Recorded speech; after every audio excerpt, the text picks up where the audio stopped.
The annual Stevens family dinner was always a masterclass in subtle cruelty, but this year felt different. Maybe because I knew something they didn't, or maybe because after 15 years of disappointment, I was finally ready to let the mask slip. I sat at the far end of my parents' mahogany dining table, watching my sister Amanda showcase her new engagement ring, a gaudy diamond that caught the chandelier light like a disco ball. She worked as a senior financial analyst at Meridian Tech, the same company where our father had spent the last 30 years climbing to middle management. 3 promotions in 4 years, Dad beamed, raising his wine glass. That's my girl. Following in her old man's footsteps. Mom dabbed her lips with a napkin, pride radiating from her perfectly maintained facade. And now engaged to the department head. We always knew you'd make us proud, sweetheart. I took a slow sip of water, letting the ice clink against my teeth. The irony wasn't lost on me. 4 years, they'd positioned Amanda as the family success story, the one who did everything right, who followed the prescribed path to respectability. Meanwhile, I was the cautionary tale. So, Sarah, Amanda turned to me, lips curved in what others might mistake for sisterly concern. Still doing that, what do you call it? Consulting thing? Something like that, I replied quietly. Dad's face darkened. He'd never forgiven me for leaving Meridian Tech 5 years ago, turning down the entry-level position he'd arranged. At least your sister has a real career, he scoffed. Not some makeshift freelance operation.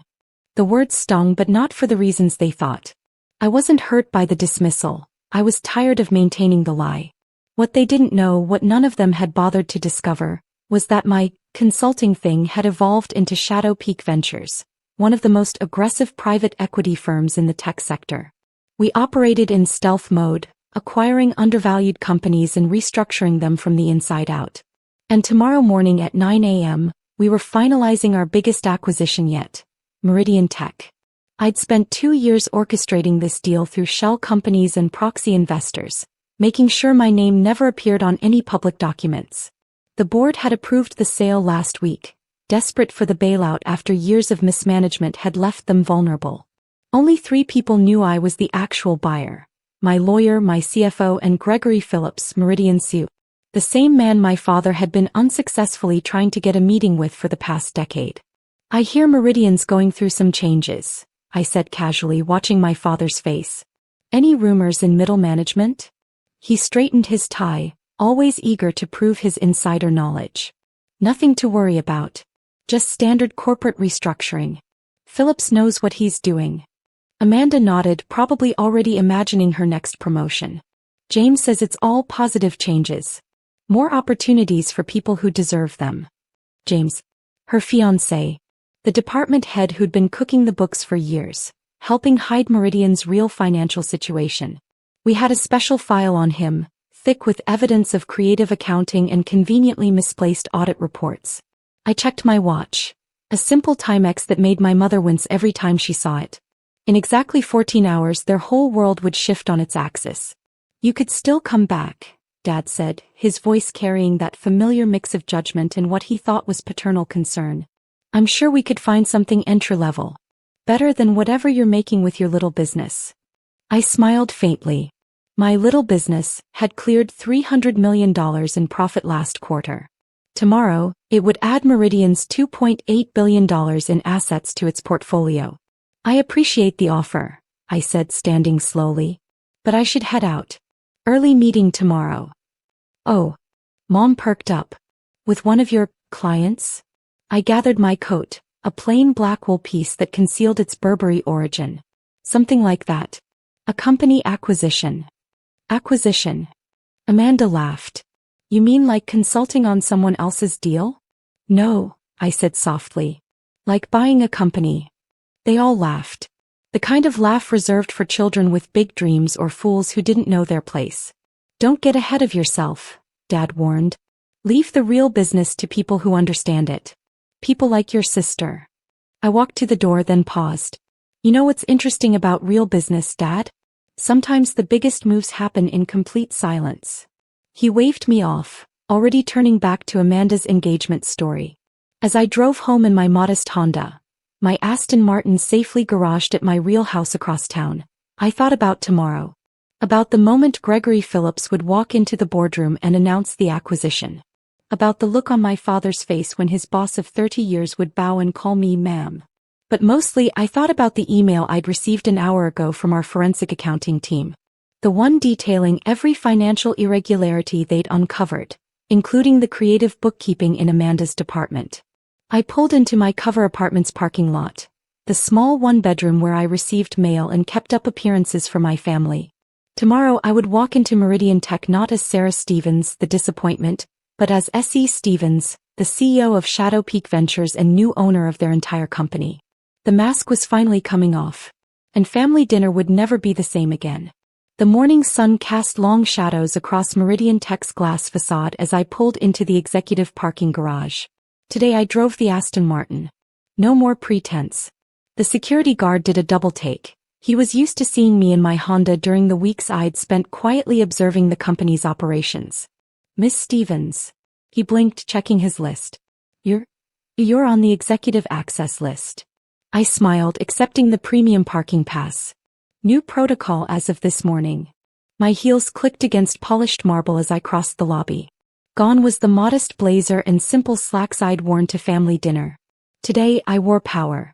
A tailored Alexander McQueen suit in deep navy, Louboutins that cost more than my father's monthly salary, and my grandmother's vintage Cartier watch, the only piece of family heritage I'd kept. Sarah. I turned to find Amanda's fiancé, James, staring at me from near the elevator bank. His usual smug expression faltered as he took in my appearance. "What are you doing here?" he asked, confusion evident. "And why are you dressed like someone who belongs?" I finished for him. "I have a meeting with Gregory Phillips." He laughed, but it sounded hollow. "There must be some mistake.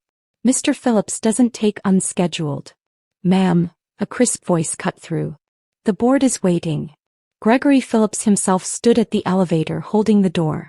I watched James's face drain of color as his boss, my soon-to-be employee, bowed slightly in my direction. "After you, Miss Stevens." The executive floor was a hive of activity. Board members in expensive suits clutched folders and whispered in corners. My father, stationed at his usual desk outside the main conference room, nearly dropped his coffee mug when he saw me walk past. "Sarah." He stood abruptly. "What are you?" "Not now, Stevens," Phillips cut him off. "Miss Stevens has a meeting." The conference room fell silent as I entered. 24 pairs of eyes watched me take my place at the head of the table. My CFO Marcus sat to my right, our legal team arranged along one side. The acquisition papers lay before each seat, Shadow Peak's logo gleaming in silver foil. "Good morning," I said, my voice carrying the weight of $2.8 billion in leveraged authority. "Shall we begin?" "One moment," James interrupted from the doorway, Amanda now beside him. "They must have called her down in a panic. There has to be some mistake. Sarah's not, she can't be." "Sarah Elizabeth Stevens," Phillips announced, reading from the official documents. "CEO of Shadow Peak Ventures and, pending these signatures, the new owner of Meridian Technologies." The room erupted in murmurs. Through the glass walls I could see my father gripping his desk for support. "That's impossible," Amanda said sharply. "She's nothing. She just does small-time consulting." I opened my laptop, projecting our findings onto the main screen. "Actually, I specialize in identifying undervalued companies with." I paused, clicking to a particular spreadsheet, interesting financial discrepancies. James went rigid as his department's numbers filled the screen. 5 years of manipulated reports, all highlighted in damning red. "We'll be doing a complete audit," Marcus added smoothly. "Starting with the financial department." Amanda's perfect mask cracked. "Daddy," she turned to our father who had wandered into the doorway. "Do something." But he just stood there, 30 years of assumptions crumbling around him as his boss handed me a pen. "Miss Stevens," Phillips said formally. "Would you like to sign first?" I took the pen, its weight familiar in my hand. "Before I do," I said, addressing the room but looking directly at my father, "I want to be clear about my vision for Meridian. This company has potential, but it's been held back by outdated thinking, by promoting based on politics rather than merit, by allowing certain individuals to operate without oversight. My gaze shifted to James, who had the decency to look terrified. That changes today. I signed my name with the same flourish I'd practiced in my childhood bedroom, dreaming of moments exactly like this. The same signature that would soon appear on every employee's paycheck, including my father's. "Welcome to the new Meridian Technologies," Phillips announced to the board. As the papers made their rounds, Amanda stormed out, James trailing behind her. My father remained frozen in the doorway, his face a complex map of emotions I'd never seen before. "Mr. Stevens," I said calmly, using his professional name for the first time. "Please have my afternoon schedule cleared. I'll need the company-wide meeting moved to 2 p.m. He stared at me, this daughter he'd never really seen, now sitting in the position he'd spent 3 decades trying to get close to. "Yes," he stammered. "Yes, ma'am." The word hung in the air between us, heavy with 3 decades of dismissal and disappointment. I turned back to the board, ready to begin the real work. Now about those audit findings. The next few hours moved like a carefully orchestrated symphony. Every department head was called in for individual meetings, each one leaving my new office with a different shade of shock on their face. The company-wide email went out at noon. "Shadow Peak Ventures acquires Meridian Technologies. Meet your new CEO." I watched through my floor-to-ceiling windows as the news rippled through the building. Employees huddled around computers, phones lit up with messages, and somewhere 17 floors below, my sister was probably having the meltdown of her life. A soft knock interrupted my thoughts. "Come in," I called, not turning from the window. "Miss Stevens," my father's voice wavered. "Your 2 p.m. company meeting is set up in the main auditorium." I turned slowly. He looked smaller somehow, his usual confidence replaced by something that looked almost like fear. "Thank you," I said professionally. "And the executive files I requested?" He placed a thick folder on my desk, his hands trembling slightly. "All here. Every promotion record and salary adjustment from the past 5 years.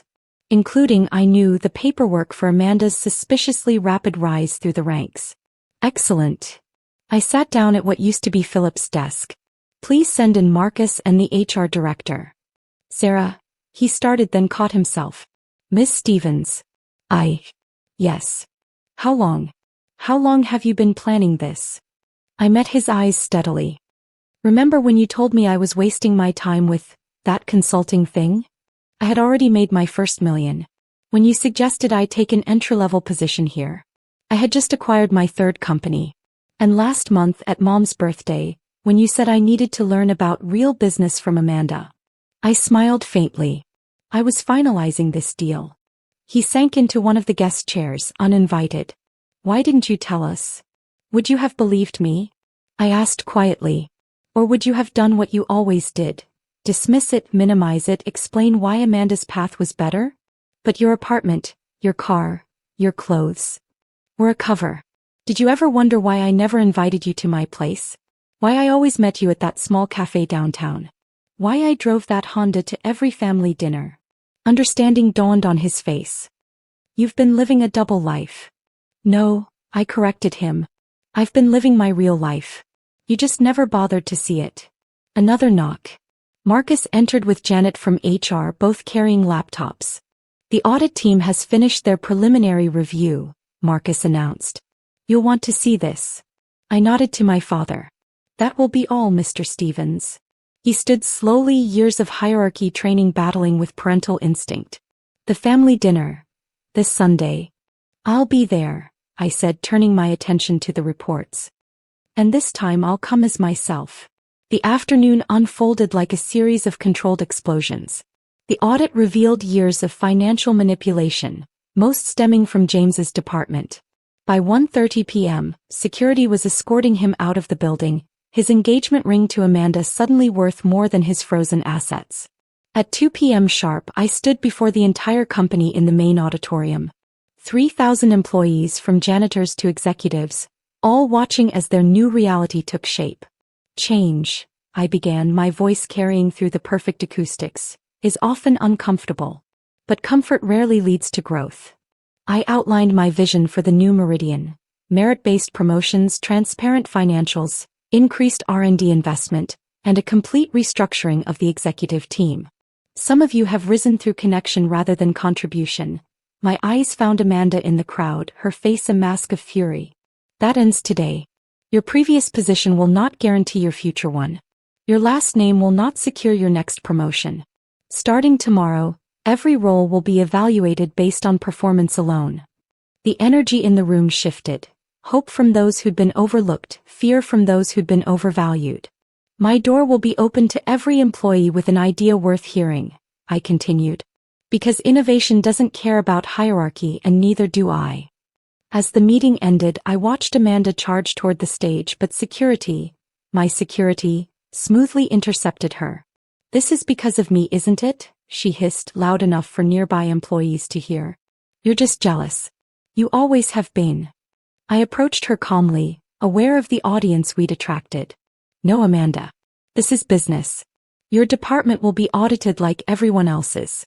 If your promotions were earned, you have nothing to worry about. Dad won't let you do this. Dad, I said softly, works for me now.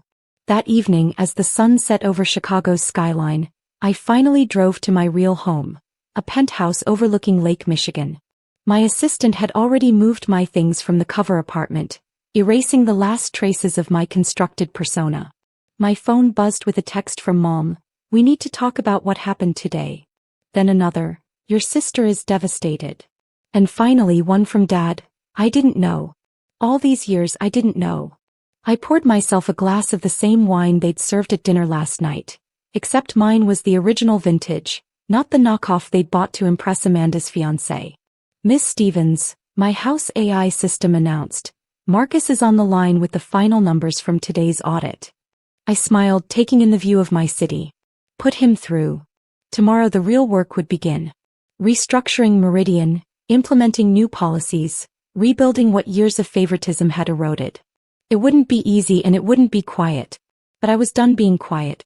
I was done being the family disappointment. I was finally fully myself. And Sunday dinner? Well, that would be interesting. Because this time I wasn't coming as the daughter they'd dismissed. I was coming as the woman who owned their entire world. And I had 15 years of truth to serve alongside the roast.